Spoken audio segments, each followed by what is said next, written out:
Here's what we know. We know that every dollar that this Prime Minister spends, it drives up inflation, which increases the cost of living for Canadians. He said he'd be judged by the prices at the grocery store. Well, the report card is in, and it's a big F, failure. I'm talking about Susie in my riding. She's a senior, and she's finding it difficult to be able to afford both rent and groceries. She's worked hard her entire life to make a go of it, and she's been rather successful until now. Now she's in this position where she's actually having to choose to skip meals in order to be able to pay her rent.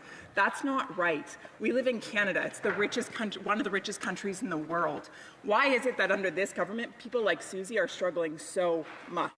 The Honourable Parliamentary Secretary, the Minister of Finance. I have good news for Susie and that member's riding, and good news for all Canadians. This morning, our Prime Minister announced a package of more affordability measures, including an extension and making of permanence of the National School Food Program, which is great news for all Canadians.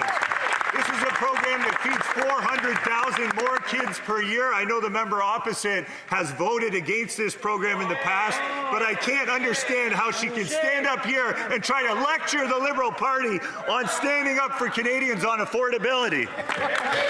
The Honourable Member for Lethbridge. This member just told me that I should go back to my riding and tell Susie, a senior in my riding who has worked hard her entire life to be able to make ends meet, now can't pay for rent and groceries, therefore is skipping meals. This member just told me that I should tell her that she should enroll back in grade school so that she can take advantage of this government's bureaucratic school program? That's what this member just told me. Is he for real? Is he for real? If this is the definition of success, I'd hate to see the definition of failure. The Honourable Parliamentary Secretary to the Minister of Finance. Order. I'm happy to clarify to the member opposite, there's a package of 3 affordability measures, and one includes automatic tax filing, which will help millions of Canadians, including seniors, to access benefits to which they're entitled. That's thousands of dollars for many Canadians, including the Canada Child Benefit, the GST rebate, the disability benefit, and many other benefits that Canadians will be able to take advantage of because of this government's actions. Automatic tax filing will make it easier for Canadians all across this country to access the benefits. The Honourable Member for Cambridge.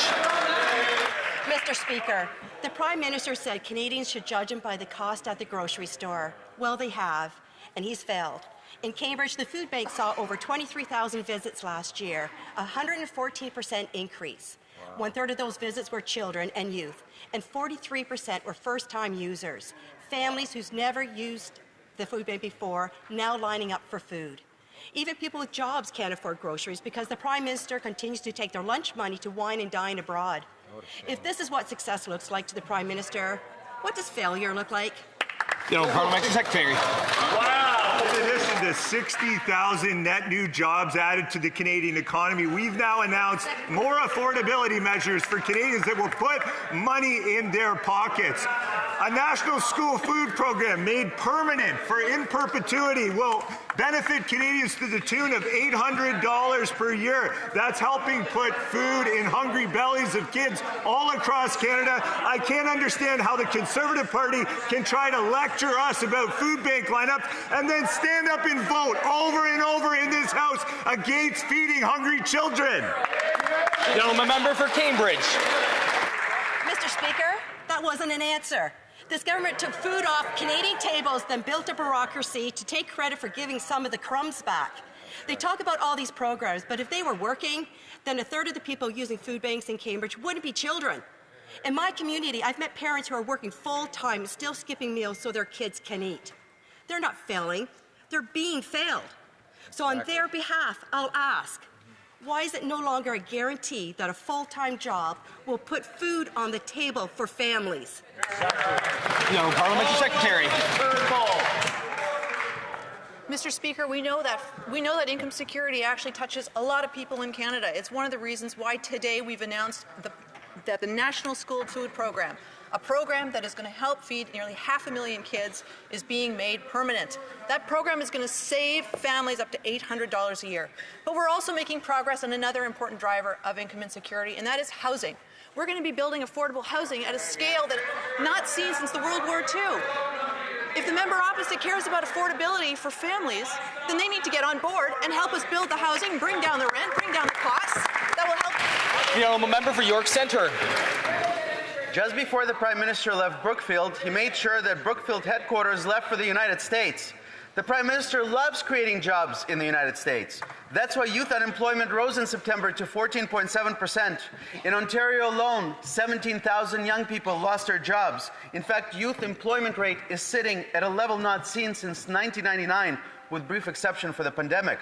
But with young people unable to find work, the Prime Minister wants to send $1 trillion of investment to the United States. Why? The Honourable Parliamentary Secretary. Mr. Speaker, Statistics Canada this morning told Canadians that last month, this new government created over 100,000 new full-time jobs. That's an achievement. That is progress. This government is committed to building a strong Canadian economy, the strongest one in the G7. That involves creating major projects, building affordable housing. These are plans that are going to help employ tens of thousands of people and create career-starting jobs for all Canadians. At the same time, we're investing in apprenticeships and we're investing in co-ops. Why won't the members opposite vote in favour of these plans? The member for York Centre. Tell that to the 15% of young people in Toronto who can't find a job. But Speaker, with $54 billion of net investment fleeing Canada, the Prime Minister is leaving Canada's automotive workers destitute. With job losses at GM and Stellantis, we now learn that the auto tariffs are here to stay. Christmas is just around the corner, but thousands of Ontario's auto workers are on the chopping block. Why did this Prime Minister sell out Ontario's auto workers? The Honourable Parliamentary Secretary. Mr. Speaker, Canada currently enjoys the best deal among the U.S.'s trading partners. This is not up for debate. However, as the member would like to see us do, our government is committed to ongoing negotiations and to securing greater tariff relief for all our industries. We are laser-focused on protecting Canadian businesses and Canadian workers. Trade discussions are ongoing, and we will not apologize for it. Thank you, Mr. Speaker. Member of Kamloops, Shuswap, Central Rockies. Mr. Speaker, Canadians wouldn't need food banks except for failed Liberal policies. Year over year, youth employment is up 1.2%. BC's forestry workers are worried they may be next. Almost 10 years ago, the Foreign Affairs Minister was to come up with a framework within 100 days.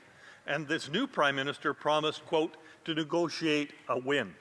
Instead, softwood lumber tariffs have doubled. Why won't the PM fight for Canadian lumber mills and the families and jobs that they create? The Honourable Parliamentary Secretary to the Minister of Energy. Mr. Speaker, we've announced amazing programs to help the forest industry. And we have $700 million to help them in liquidity. We have $500 million to help them with the transformation, and $50 million to help our workers in the industry. We will not rest until we help all of our industry affected by tariff. Thank you, Mr. Speaker.